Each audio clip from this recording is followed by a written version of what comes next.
1881년 스페인 말라가. 아이가 태어났지만 울지를 않습니다. 모두가 사산이라 여기던 그때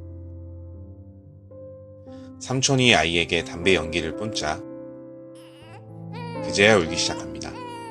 아이의 이름은 피카소. 20세기를 상징하는 예술의 거장이 탄생한 순간이었습니다.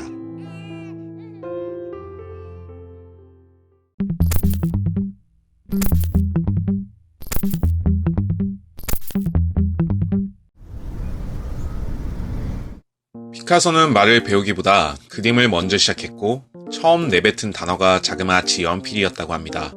어려서부터 미술 교사였던 아버지의 조수노릇을 했는데 아들이 그린 새의 다리를 보고 아버지가 내뱉은 말은 네가 내 꿈을 이루어다오 였습니다. 그의 어린 시절 그림은 우리가 알고 있는 것과는 매우 달랐고 매우 놀라웠습니다. 11살쯤 이런 소묘를, 15살에 이런 유화를 그렸습니다. 스스로도 난 12살에 이미 라파엘로처럼 그림을 그렸다 라고 말했습니다. 그 반동으로 평생 어린아이들의 천진난만한 그림을 부러워했다고 합니다. 이런 그에게 아버지가 거는 기대는 매우 컸습니다. 14세에 바르셀로나 예술학교를, 15세에 마드리드 예술학교에 입학시켰습니다. 그러나 딱딱한 교육 방식이 마음에 들지 않았고 겉돌기만 했습니다. 결국 19세가 되던 해 예술의 도시 파리로 떠나 그곳에서 성공하겠다 결심합니다. 피카소는 청혼의 푸른 꿈을 품고 파리에 왔지만 이내 큰 절망을 경험합니다. 그 원인은 동행했던 절친한 친구의 자살, 가난한 화가로서 겪는 밑바닥 삶이었습니다. 세상이 온통 청색으로 보였고 도시에서 버림받은 비참한 사람들을 소재로 그림을 그렸습니다. 이를 통해 근원적인 외로움을 표현하고자 했습니다. 이 시기 화풍을 청색시대라 합니다. 그런 그에게 사랑이 찾아왔습니다. 당시 그가 살고 있던 곳은 몽마르트의 세탁선이라 불리는 빈민굴이었습니다. 여기서 딸을 둔 이혼녀 페르낭도 올리비에를 만나게 됩니다.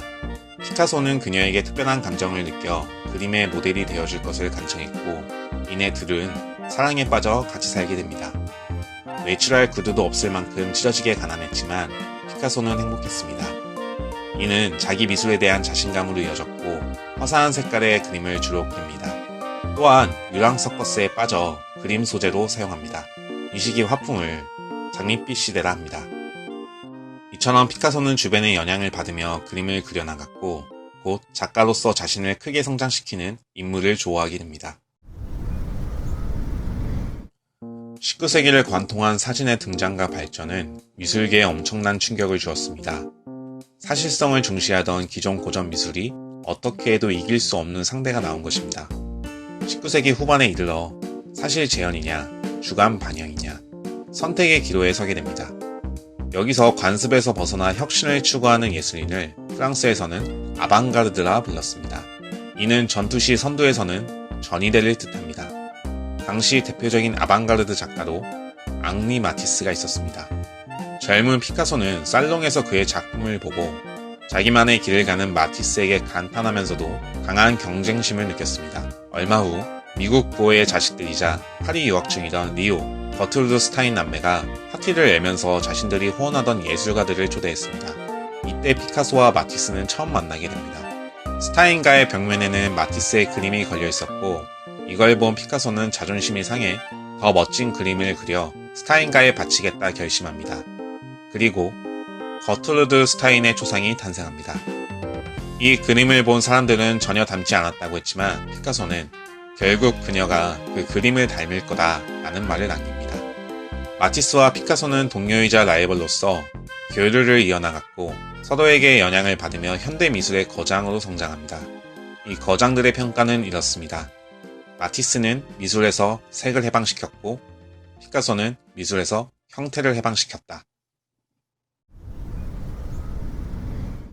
젊은 피카소는 재현에 초점을 둔 고정 방식에서 탈피하기 위해 노력했습니다. 그런 그에게 영감을 준 게 아프리카 정통 가면과 조각들이었습니다. 아프리카 미술은 각지고 투박하며 반비례적이었고 이는 서양 미술에서 찾아볼 수 없는 특징이었습니다. 여기에 매료된 피카소는 지금까지 해보지 않은 원시적인 형태의 그림에 도전하고자 결심합니다.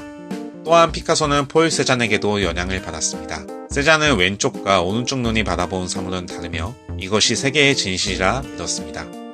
종래 원근법에서 탈피해 사물을 한 시점이 아닌 여러 시점에서 바라보고 한 폭의 그림에 담으려 노력했습니다. 후배 피카소는 이 다시점 방식을 차용하게 됩니다.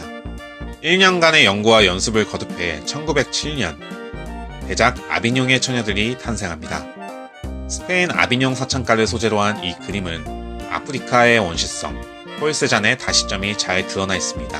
특히 피카소 하면 떠오르는 이 기이한 얼굴도 이때 처음 등장합니다. 정면과 옆 얼굴을 동시에 표현한 것인데 실제 사진으로 옮기면 이런 형태가 됩니다. 기존 형태의 법칙을 완전히 부순 이 작품은 파격 그 자체였습니다. 진보적인 그의 친구들까지 악평을 쏟아냈습니다. 그러나 새로움에 대한 그의 견해에 공감하는 예술인들이 점차 늘어났습니다. 그중 조르주 브라크가 있었습니다. 한때 마티스의 추종자였던 그는 아비뇽의 처녀들을 보고 그 자신도 새로운 스타일을 열망하게 됩니다. 1908년 에스타크의 집이라는 작품을 살롱에 보냈고 낙선했습니다. 심사위원 중 한 명이던 마티스는 작은 큐브의 집합이군 이란 평을 했습니다. 이때부터 대상의 형태를 분해해 다시점으로 재구성하려는 시도를 큐비즘이라 부르게 되었으며 한국어로는 입체주의라 합니다. 이후 몇 년간 피카소는 브라크와 교류하며 큐비즘을 발전시켜 나갔습니다.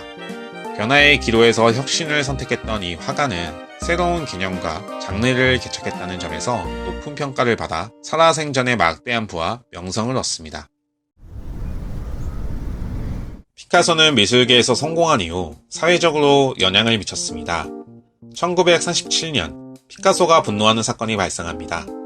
그의 고국 스페인은 내전 상황이었는데 전쟁을 일으킨 프란시스코 프랑코는 나치 독일에 지원을 요청했습니다.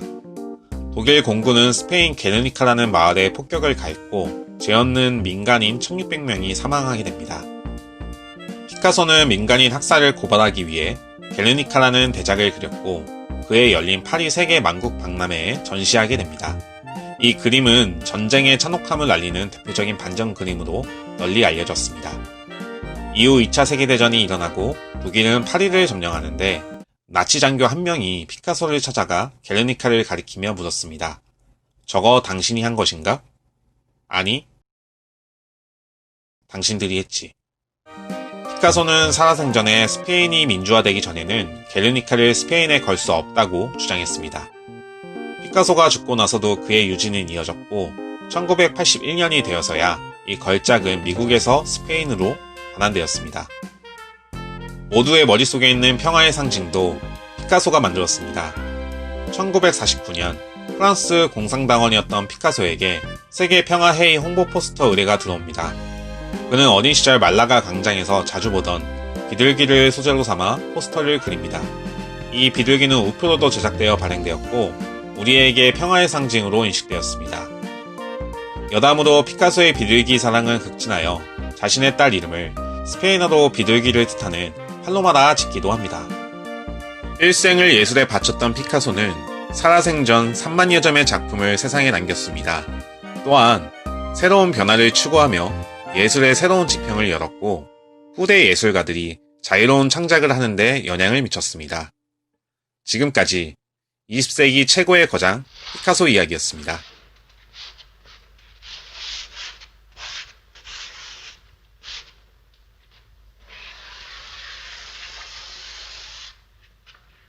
Très bien, c'est fini.